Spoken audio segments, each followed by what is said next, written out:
April Fool's Day is only a couple days away, and I'm not even ready.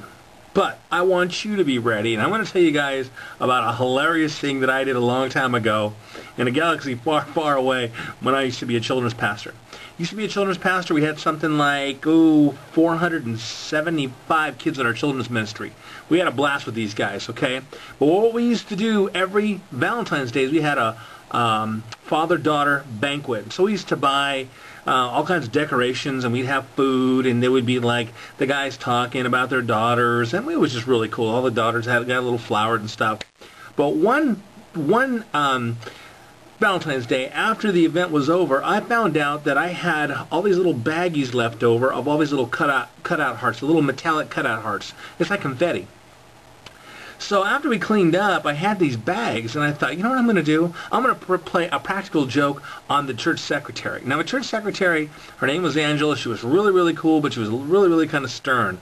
But we kind of got along really, really good, and I kind of like broke the shell of her hardness, and we kind of became kind of good friends, all right? But anyway, she worked in the smaller office, and they had a fan in there. So what I decided to do is I took like 4 of those little tiny bags of those little tiny metallic hearts, and on top of the fan blades, I would just pour all these metallic hearts. I mean, there must have been thousands of these metallic hearts, and I'd put them up there, and then so I did that like on a Saturday, all right?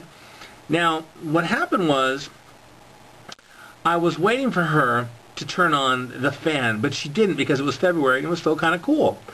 I totally forgot about it, okay? So February comes and goes. March, April, May. It's June. It's the high desert. It's starting to get hot now, okay?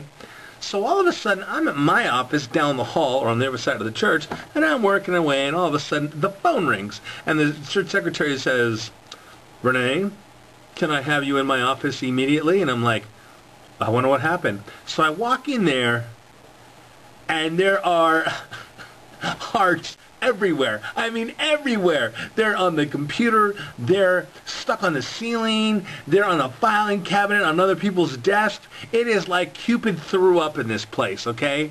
And it was all over her hair. I mean, this lady had jet black hair. There were hearts all over her hair. It was awesome. It was hilarious. And I walk in there and I was like, I had totally forgotten.